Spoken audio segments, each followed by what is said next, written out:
This is our second day of traveling in southern Florida. We went to the Everglades Safari Park and took an airboat ride. This was on the road that runs along the top of the Everglades National Park, Highway 41, Southwest 8th Street, on the left side of the road heading toward the Shark Valley Visitor Center, about 45 minutes from the town of Homestead. This is the waiting area for the airboat ride. Very beautiful, and right beside areas that say something to the effect of, "Don't come over here, there may be alligators." It looked like my dream version of alligator habitat. Greenery covering the water, cute birds walking on the leaves, and great sunshine. We were here in December, and it was perfect weather for shorts and a wool sweater. The ride is windy, of course, so it was the perfect combination. It don't work like that out here. Well, it helps a lot is actually if you work as a team. All right, if you see something, say something.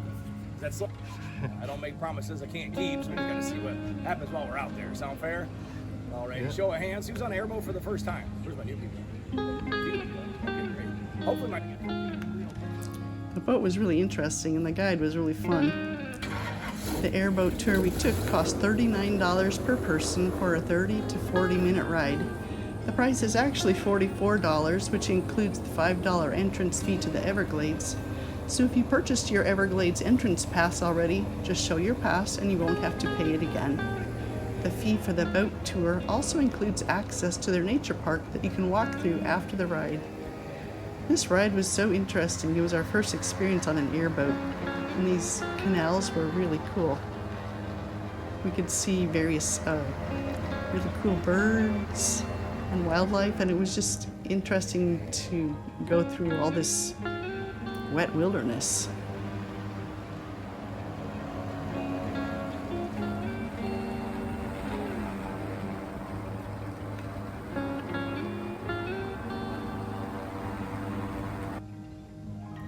This was a female alligator that the guide pointed out to us.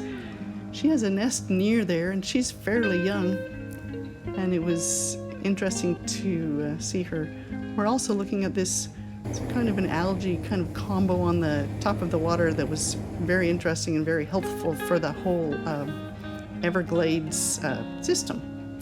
Beautiful egrets. Here we are on our way back towards the entrance, and at this part we had just passed an alligator that had eaten something delicious apparently.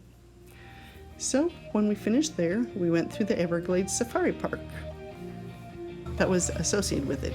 This man is sort of a guide, and he was showing and treating these alligators kind of like they were rather dangerous pets. And he was explaining to us how they're not really monsters, explaining their habits and their habitat, how if they're fed and the right temperature, they're just rather lazy and just hang out, and those lumps on their back absorb heat. And I got a photo op with this cute little one. He said it was only cute at that size. Here we see an ibis, and this alligator came up through this little stuff. This was a baby alligator that we happened to see. They have crocodiles. There are more alligators out where you can see them easily. And I think this is a green heron. He's very charming. And again, another one of these kind of opportunistic alligators with a cute little lizard. After that, we decided to visit the little restaurant to check out the alligators, see what they tasted like. Alligator bites, 4 ounces, very small, for $12. And we had the key lime pie. Well, the alligators look so tender. And now we're gonna see if they taste so tender. So we got alligator bites, key lime pie, mozzarella sticks. Yummy! How was alligator meat? Very tasty. It tasted like a chicken for me. Yep, same here. It was a unique experience, but the meat was pretty dry and tough. We then went further down the road to the Turner River kayak/canoe launch, which was on the way towards the west coast of Florida, continuing along Highway 41. It was a really beautiful spot. Kayakers and canoers were getting picked up by the rental company, and it looked like a great spot to boat. It's about 43 miles from the Everglades Safari Park. We saw sea grapes, and there was a sign for manatee, so they must come there in the winter. We then continued to the 10,000 Islands Marsh Trail, which was 20 minutes farther down the road from the kayak/canoe launch. It was a pretty place to walk and had a boardwalk at the start of the trail, then an observation tower looking over the area. The islands and water were quite beautiful, but did not have a lot of wildlife to see.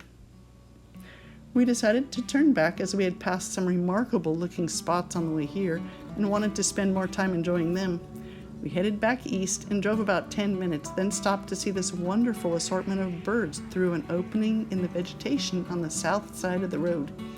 It included great egrets, ibis, and flamingos or spoonbills in large numbers. It was remarkable. Be careful when pulling off the road, as this is near a curve and you don't want to be hit by a car or get stuck in the soft soil off the road. However, it was worth the stop. We then continued east to the Oasis Visitor Center. It was amazing and had the most closely packed natural assortment of alligators, birds, and fish that you can imagine. You can safely get really close to the alligators, as there is a fence between you and them, and because the waterway is narrow, you can observe all the activity of the birds, fish, and alligators close up. Egrets, wood storks, cormorants, and anhinga, each fishing in their own type of way.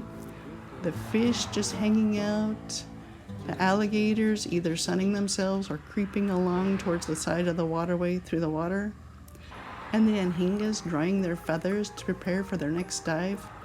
Truly amazing. So many predators and prey right next to each other.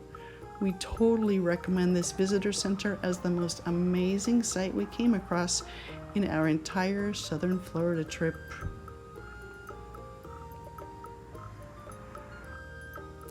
Thanks for watching. Please hit the like button if you enjoyed the video.